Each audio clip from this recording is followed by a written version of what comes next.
Ninakusalimu kwa jina lipitalo majina yote, jina la Bwana wetu Yesu Kristo. Ninakualika katika mfululizo wa masomo ya kesha la asubuhi, leo ikiwa ni Julai 4, siku ya Jumamosi katika mwaka huu wa 2026. Kabla hatujalianza somo letu siku ya leo, ni kualike tuombe. Baba mwema uketie mahali pasiri juu mbinguni, jina lako litukuzwe sana. Asante kwa ajili ya nafasi hii ya pekee uliyotupatia. Asante kwa ajili ya kundi hili kubwa la marafiki zako, ndugu zako na dada zako wapendwa, ambao hukuona haya kuwaita ndugu zako. Tusamehe dhambi zetu, tutakase, tusafishe na uturehemu. Tunaenda kujifunza mada hii asubuhi ya leo. Tunaalika uwepo wako uende pamoja nasi. Roho wako Mtakatifu akatufundishe kuyaelewa haya tujifunzayo, na zaidi sana ukatusaidia kulipokea neno lako. Ndilo ombi letu, tukitumaini kwamba utakuwa nasi na utafanya hivyo na kuzidi, katika jina la Yesu, amina. Leo tunaiangazia mada inayosema salama akiwa ndani. Mada hii imejengeka katika kitabu cha Mwanzo sura ile ya 7 aya ya 1, ambapo neno la Mungu linasema, Bwana akamwambia Nuhu, ingia wewe na jamaa yako yote katika safina, kwa maana nimekuona wewe u mwenye haki mbele zangu katika kizazi hiki. Nuhu alifuata kwa uaminifu maagizo aliyokuwa ameyapokea kutoka kwa Mungu. Safina ilimalizika katika kila sehemu kama Bwana alivyoelekeza, na ilijazwa na ghala za chakula kwa ajili ya mwanadamu na mnyama.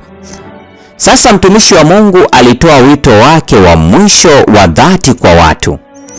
Kwa shauku ya kuumia ambayo maneno hayawezi kueleza, aliwasihi watafute kimbilio wakati ambapo ingeweza kupatikana. Tena walikataa maneno yake na kupaza sauti zao kwa kejeli na dhihaka. Ghafla ukimya ukatanda juu ya umati ule uliokuwa unadhihaki. Wanyama wa kila aina, wakali mno na pia wapole mno, walionekana wakitoka milimani na msituni, na kwa utulivu walielekea kwenye safina. Sauti kama ya upepo mkali ilisikika. Kumbe ndege walikuwa wakikusanyika kutoka pande zote. Idadi yote ikilitia giza anga, na kwa utaratibu mkamilifu walipita kuingia kwenye safina. Wanyama walitii amri ya Mungu, wakati wanadamu hawakuitii.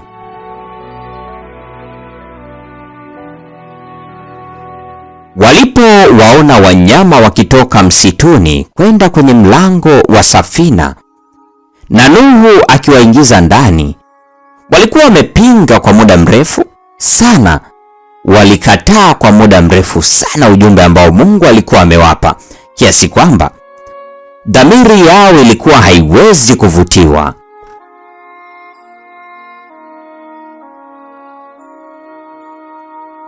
Rehema ilikuwa imeacha maombi yake kwa ajili ya jamii iliyokosa. Wanyama wa mwituni na ndege wa angani walikuwa wameingia mahali pa kimbilio. Nuhu na nyumba yake walikuwa ndani ya safina. Bwana akamfungia mlango ule mkubwa ambao ulikuwa haiwezekani kwa wale waliokuwa ndani kuufunga. Ulifungwa polepole mahali pake na mikono isiyoonekana. Nuhu alifungiwa ndani, na wale waliokataa rehema ya Mungu walifungiwa nje. Muhuri wa mbinguni ulikuwa juu ya mlango huo. Mungu alikuwa ameufunga, na Mungu peke yake ndiye angeweza kuufungua. Hivyo wakati Kristo atakapoacha maombezi yake kwa ajili ya wanadamu wenye hatia, kabla ya kuja kwake katika mawingu ya mbinguni, mlango wa rehema utafungwa. Kisha neema ya Mungu haitawazuia tena waovu, na shetani atakuwa na utawala kamili juu ya wale ambao wameikataa rehema. watajaribu kuwaangamiza watu wa Mungu. Lakini kama Nuhu alivyofungiwa ndani ya safina, hivyo ndivyo wenye haki watakavyokingwa na nguvu za Mungu. Mpendwa wa mfuatiliaji wa mfululizo wa masomo haya Kesha la Asubuhi, leo ni Julai 4, mada ikisema salama akiwa ndani. Na kwa nukta hiyo ndio tunakuwa tumefikia tamati ya tafakari ya mada hii siku ya leo. Neema ya Bwana wetu Yesu Kristo, pendo la Mungu na ushirika wa Roho Mtakatifu dumu kuwa nasi sasa na hata milele. Amina.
Alipopata mtoto kama Waisraeli walipovushwa bahari, nitazima sifa, moyo wangu umeguswa kwa matendo yako Bwana, sitanyamaza nitasifu.